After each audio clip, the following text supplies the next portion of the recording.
Bienvenue à tous et à toutes dans cette nouvelle vidéo.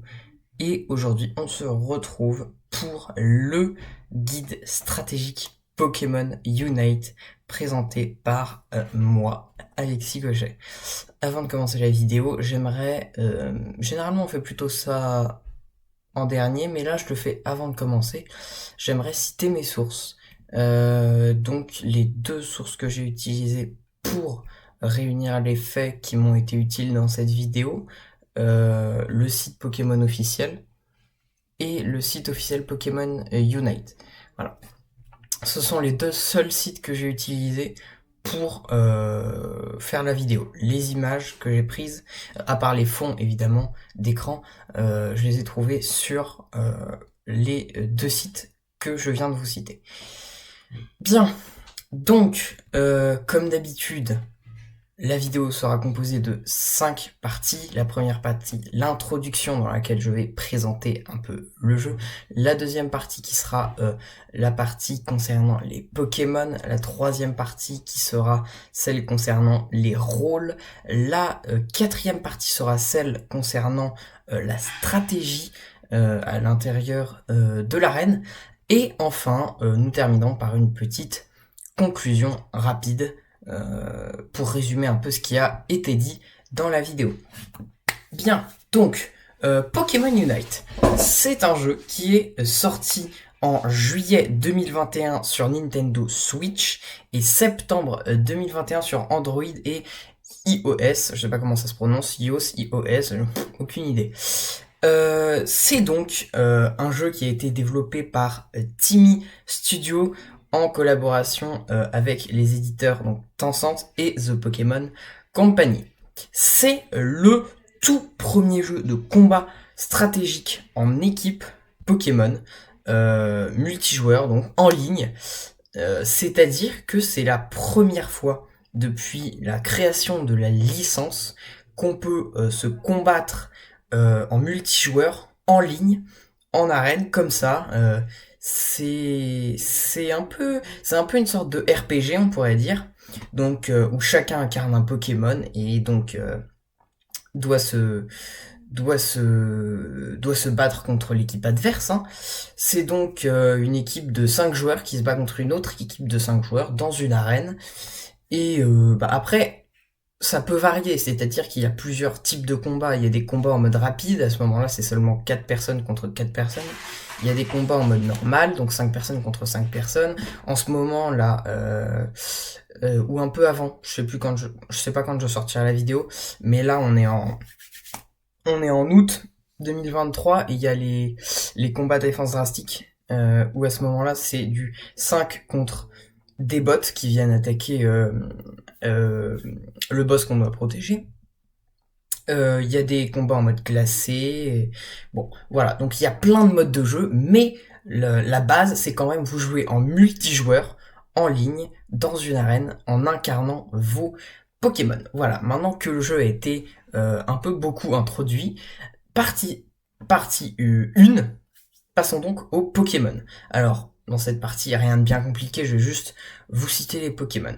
Donc, les Pokémon qui s'affichent à l'écran, je ne vais pas tous vous les citer, ce serait tout simplement une perte de temps. Vous avez juste à faire pause et à lire. Si j'en ai oublié, excusez-moi. Donc, en ce moment, il y a quelques Pokémon sur lesquels on a intérêt à s'intéresser.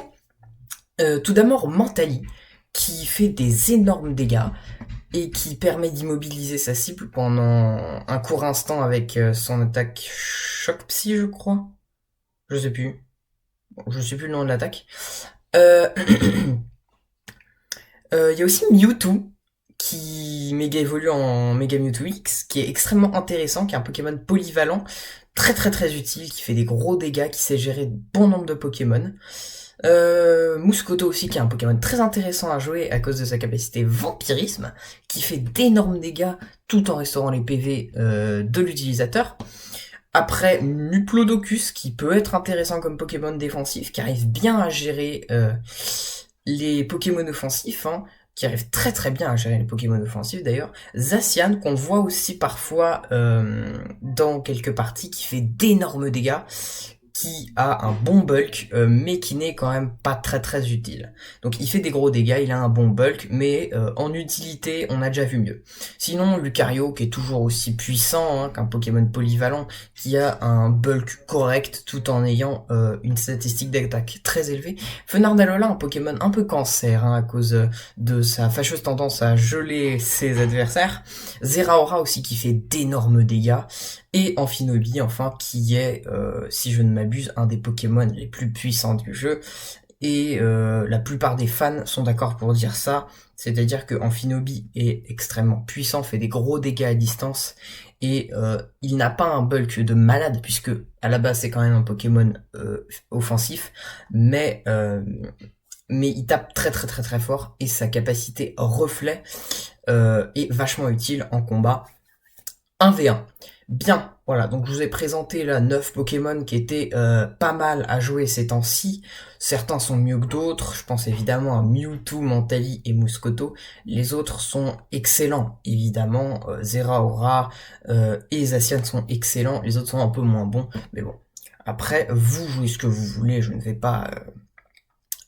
pas vous juger. Voilà, donc ça c'était un peu pour la méta actuelle. On voit quand même beaucoup de bons Pokémon ces derniers temps. Bien, maintenant on va passer au rôle. Le premier rôle, c'est les attaquants. Ces Pokémon possèdent une endurance très faible, c'est-à-dire qu'ils vont avoir tendance à se faire mettre KO très facilement. Mais ils excellent dans l'art d'infliger de lourds dégâts. Alors, à distance, pourquoi pas? Là, j'ai pris l'exemple de Gardevoir parce que c'est un Pokémon qui tape sur le spécial, mais des Pokémon comme Zacian ou encore Lucario ne sont pas bons à distance. Ce sont des Pokémon dits physiques, donc qui vont taper au corps à corps. Voilà. Gardevoir est capable de taper sur le spécial. Les Pokémon spéciaux sont sur le papier forcément meilleurs que les Pokémon physiques puisqu'ils peuvent attaquer leurs adversaires de plus loin. Donc de cela, les Pokémon physiques auront un désavantage en 1v1 contre les Pokémon spéciaux. Mais bon, au corps à corps, les offensifs physiques roulent sur les offensifs spéciaux, c'est bien connu. Voilà, donc les attaquants, eux, ils vont avoir quand même pour rôle d'aller mettre des kills, enchaîner les kills sur les Pokémon adverses et aller vers les paniers, vers les Pokémon sauvages pour récolter un max d'énergie EOS et aller après marquer dans les paniers. Voilà, ensuite les Pokémon polyvalents, j'ai pris l'exemple de Chifours. Ces Pokémon possèdent une puissance et une endurance équilibrées. C'est-à-dire qu'ils sont à la fois bons défensivement et à la fois bons offensivement. Alors, ils ne sont pas aussi bons que les Pokémon offensifs offensivement, ni que les Pokémon défensifs défensivement. Toutefois, de par leur rôle de polyvalent, ils peuvent rappliquer en défense quand la situation le demande, et passer à l'attaque quand la situation est plus appropriée.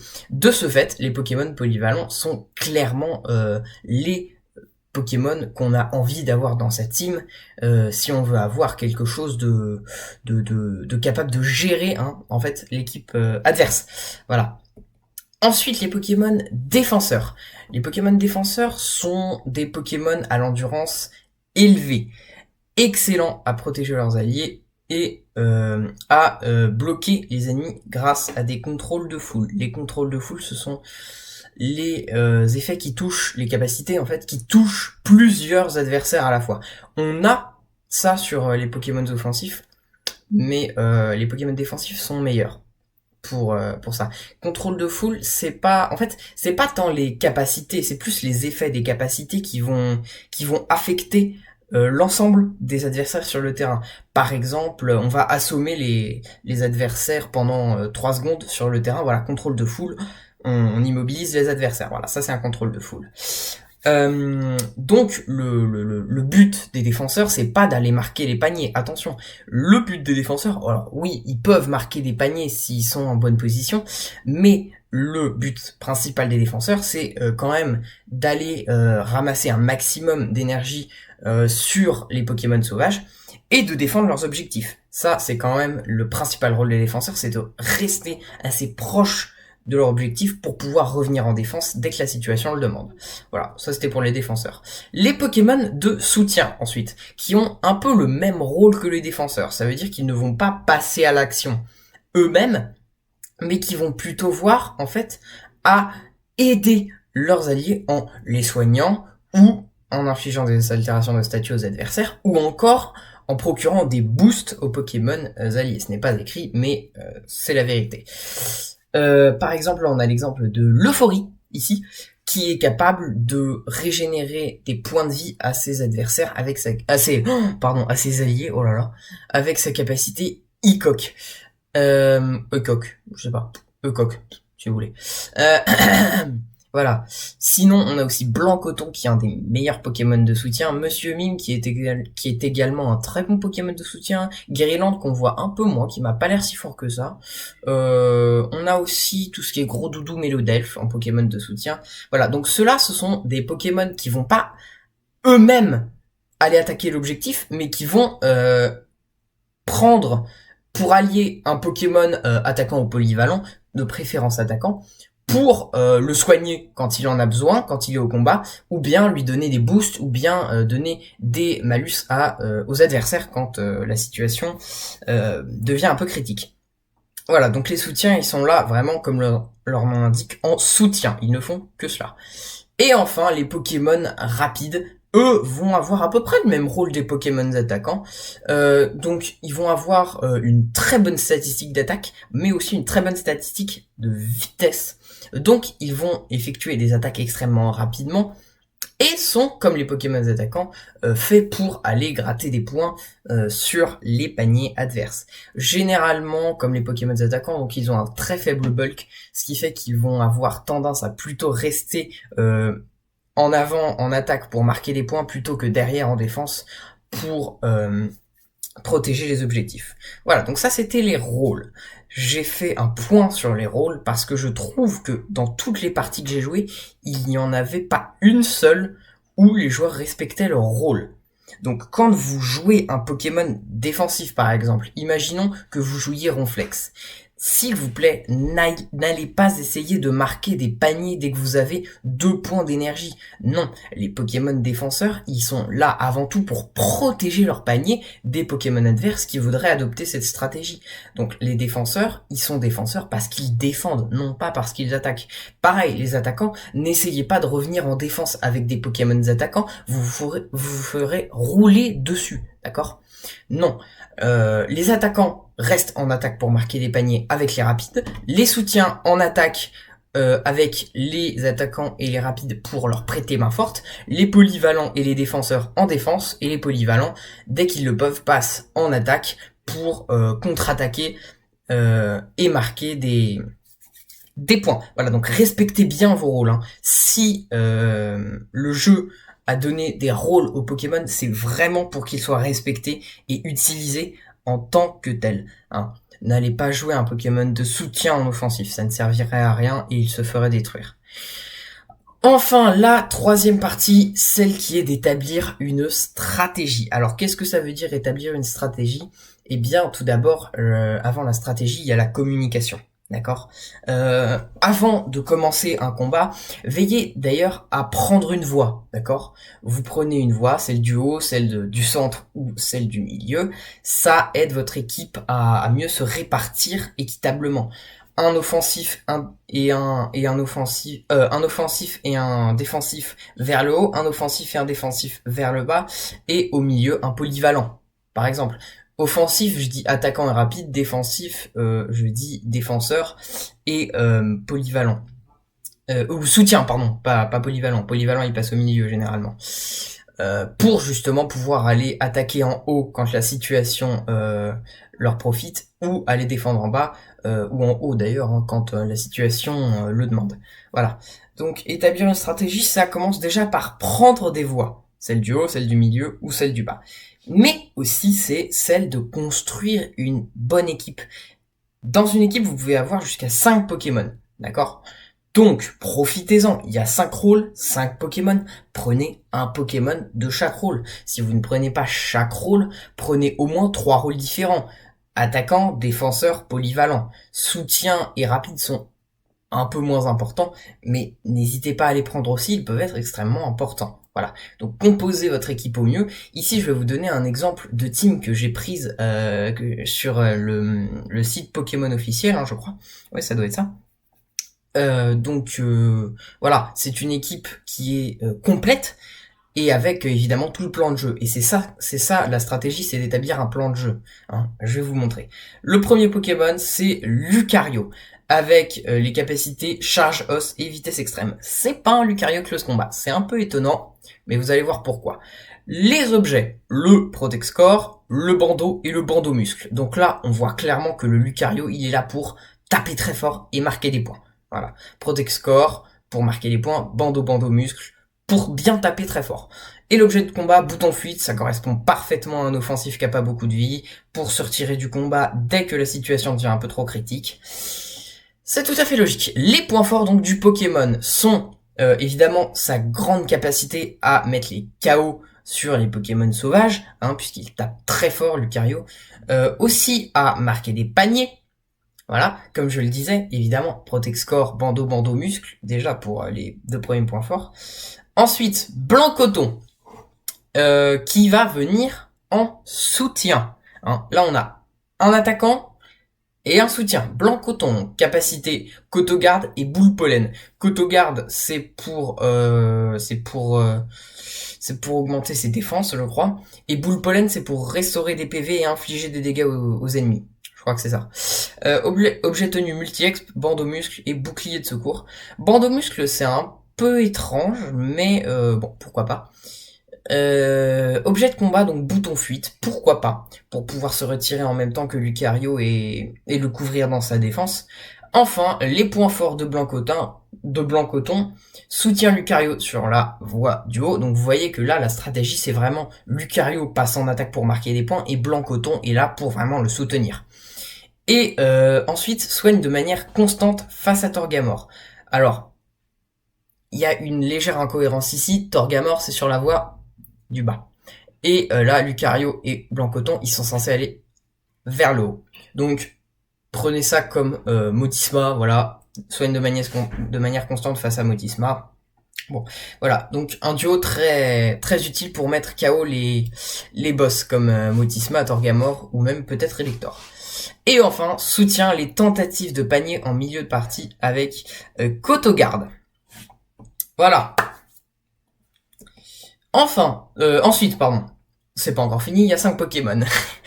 Amphinobi, et oui, un deuxième offensif, on aurait pu mettre ici. Oui, pardon, Lucario, c'est un Pokémon, qu'est-ce que je dis, c'est un Pokémon polyvalent, Lucario, c'est pas un offensif. C'est pas un attaquant, c'est un polyvalent, voilà. Donc polyvalent plus soutien, pourquoi pas. Parfait. Amphinobi ensuite, qui lui est bel et bien un pur attaquant spécial. Donc capacité avec brouillard et surf, brouillard qui va servir comme un bouton fuite. En plus, on lui rajoute un bouton fuite, c'est extrêmement chelou. Posez pas de questions. C'est la team du site Pokémon officiel. J'ai rien changé, hein. Je ne veux rien changer. J'ai vu beaucoup d'incohérences, mais je ne veux rien y changer. Je me dis, les gens qui ont fait ça sont plus compétents que moi, donc moi je vois mal la team, enfin certains points de la team, mais je ne veux pas les changer parce que peut-être que finalement c'est mieux que ce que je ne le pense. Que ce que je ne pense. C'est moche. Que ce que je ne pense. Oui, peut-être. Aucune idée. Objet tenu, bandeau muscle, bouclier de secours. Ça convient parfaitement pour un offensif. Les points forts, on passe à droite. Allez, en coton et Amphinobi, les petites animations PowerPoint. Les points forts, donc tir avantage des points d'expérience de la zone centrale. Parfait. Forte présence lors des combats d'équipe. Voilà, c'est vraiment un attaquant, donc il est là pour combattre. Et pour rien d'autre. Pour marquer des points, oui, évidemment. Et en l'absence de point boost surf, permet de sécuriser des objectifs neutres tout aussi bien. Voilà. En l'absence de point boost, il parle ici de Lucario. Non, c'est pour ça que j'ai un peu aligné. C'est que en l'absence de point boost, normalement, c'est à la place de vitesse extrême. Moi, je joue point boost close combat. Eux, ils jouent chargeuse vitesse extrême. Pourquoi pas?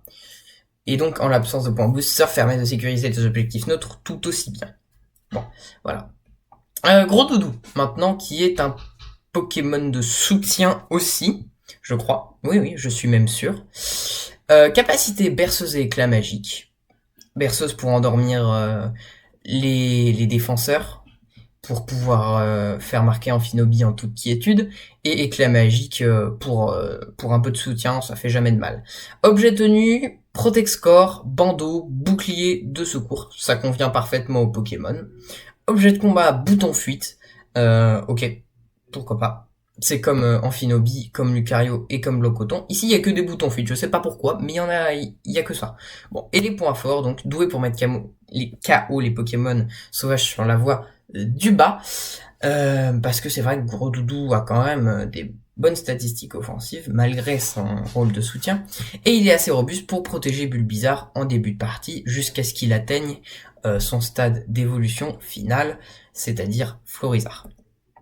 Et sa capacité unité est accessible en début de partie contre Torgamor, ce qui peut être très utile pour gagner vite fait un bouclier et après aller marquer directement au panier. Il est également très bon pour marquer des paniers en début de partie et pour marquer aussi en milieu de partie. Et enfin, le dernier Pokémon, vous l'aurez deviné, si on parlait de Florizarre en haut, évidemment que ça allait être Florizarre. Voilà, le dernier Pokémon, c'est Florizarre. D'ailleurs, je remarque une erreur de mise en page. Florizarre, on a oublié de sauter une ligne, là. C'est pas grave.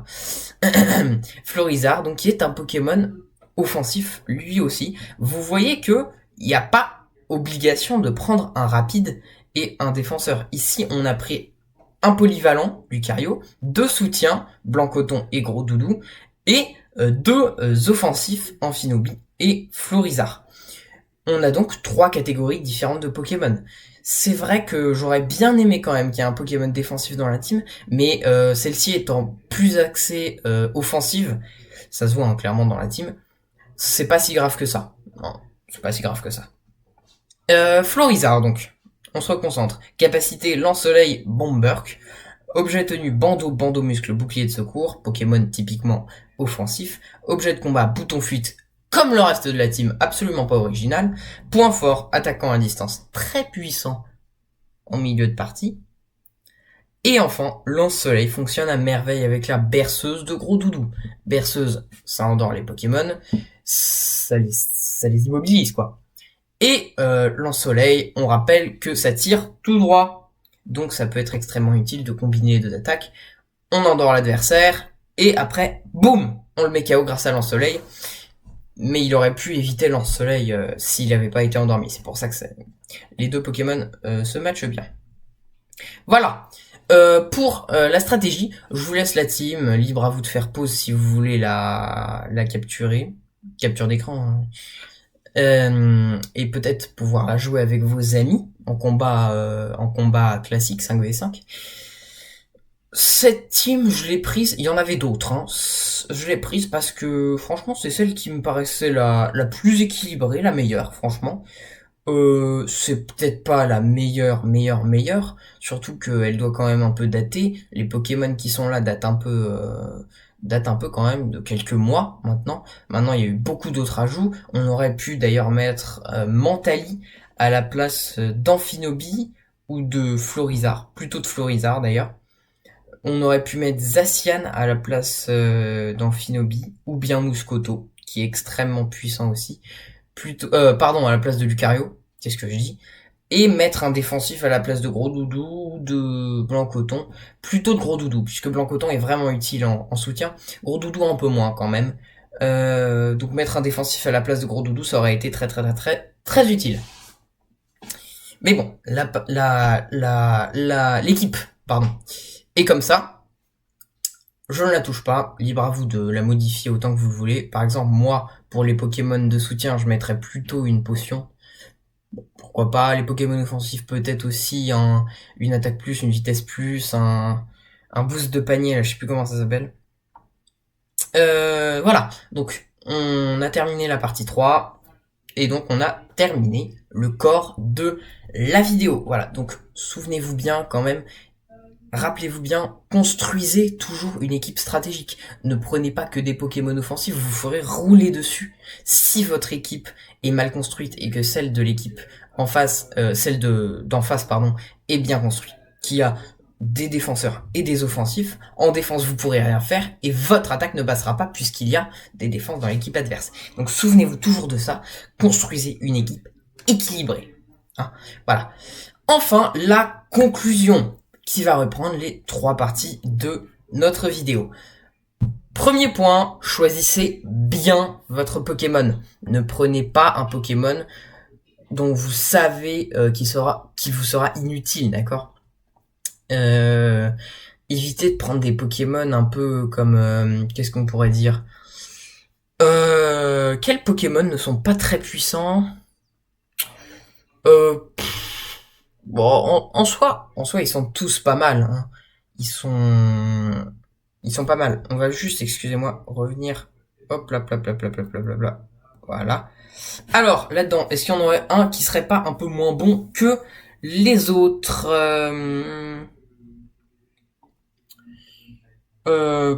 Pyrobut. Pyrobut, ouais. Pyrobut, il est pas fou. Il est vraiment pas fou. Dodrio non plus, il est pas très très fou. Ténéfix, il est excellent, grâce à sa capacité de se rendre invisible, ouais. Et ouais, les Argus, je l'ai jamais vu jouer, donc je pourrais pas vous dire. Dracofeu, par exemple, il est pas fou. Choisissez bien votre Pokémon, hein. Si le jeu vous propose autant de Pokémon, c'est pour que vous puissiez choisir ceux qui vous convient le mieux, ceux qui sont les plus forts, hein, tout simplement. Voilà. Donc vraiment, hop hop hop hop hop hop hop hop hop hop hop hop, pardon. Choisissez bien votre Pokémon. Voilà. Et choisissez bien votre Pokémon en le coordonnant avec les Pokémon de vos alliés. Si vous voyez que des offensifs dans la team, préférez plutôt un Pokémon défensif, voire de soutien.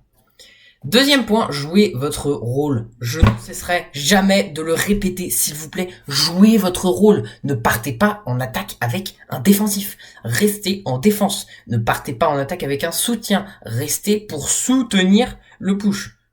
Oups là. Pardon. Je sais pas ce qui s'est passé. J'en étais où? Oui. Restez en soutien pour soutenir votre push. Oui, avec un offensif, vous ne partez pas en défense, vous restez en offensif. Même si vous voyez que l'adversaire commence à vous détruire vos paniers. Ça sert à rien de venir en défense. Tout ce que vous gagnerez, c'est le droit de vous faire rouler dessus, de vous mettre KO, et paf, vous retournez à votre base. Voilà. Donc, non seulement vous vous mettez KO, et en plus vous vous empêchez de ressortir de votre territoire, puisque vos adversaires bloquent l'endroit où vous étiez censé aller. Bon, voilà, donc ça c'est très chiant. Rapide, les Pokémon rapides, restez en attaque, pareil. Le seul Pokémon avec lequel vous avez le droit d'interchanger les rôles, c'est les Pokémon polyvalents. Ce sont les seuls Pokémon avec lesquels il est intéressant de changer de rôle. Mais pas si souvent que ça non plus. Restez quand même généralement en offensif, puis en défense dès que vous voyez que la situation le demande. Voilà, j'ai un peu retravaillé ce point parce qu'il est extrêmement important. Et ça mérite, mais alors au plus haut point, de voir des Pokémon qui font n'importe quoi dans la partie. Voilà, retenez bien ça. Troisième point, construisez une stratégie. Hein, ça rejoint un peu, choisissez bien votre Pokémon, mais construisez une stratégie, c'est au pluriel. Donc, c'est vous. Choisissez une stratégie. Et là, c'est bien le vous du pluriel, pas le vous de la politesse. Hein. Alors, c'est vrai que quand vous jouez une partie en ligne avec et contre des inconnus, c'est difficile d'établir une stratégie. Hein. Mais essayez au maximum déjà de prendre des Pokémon qui correspondent bien à la team, à l'esprit de la team. Évitez de prendre des Pokémon offensifs s'il y a que des Pokémon offensifs. Évitez de prendre un Pokémon défensif s'il y a que des défensifs. Voilà. Donc construisez une stratégie, vraiment, choisissez les bons objets, les bonnes capacités sur vos Pokémon. Bon, après, les bons objets, les bonnes capacités, ça c'est très très subjectif.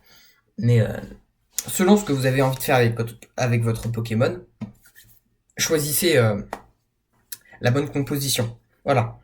Mais, donc là je parlais du online. Mais dès que vous le pouvez, essayez de jouer vraiment en petit groupe, en groupe de 5, chez vous, chez votre ami, voilà, vous vous retrouvez, vous papotez entre vous et vous établissez une stratégie. De vive voix, c'est toujours plus intéressant que d'essayer d'établir une sorte de stratégie avec les messages préenregistrés sur Pokémon Unite. C'est foireux ça. Non, essayez de vous retrouver, de construire une stratégie ensemble avec vos amis. Et là, vous pourrez réussir à faire quelque chose de très intéressant. Et essayez de communiquer aussi parce que les Pokémon, les messages préenregistrés, ils sont utiles, mais il en manque. Il en manque. Il y a des fois le chat rapide c'est pour tout ce qui est défendons l'objectif, attaquons Torgamor, des trucs comme ça. Bah il y en a qui en manquent. Hein. Il manque clairement de messages. Donc vraiment le mieux c'est de jouer ensemble dans une même salle, dans un même endroit, même à l'extérieur si vous voulez, vous faites ce que vous voulez, tout en sachant qu'il faut de la connexion pour votre Pokémon Unite. Mais voilà, du moment que vous avez de la connexion, mettez-vous n'importe où et jouez ensemble dès que vous le pouvez. Ça vous aide grandement, ça vous donne un avantage écrasant face à l'équipe adverse.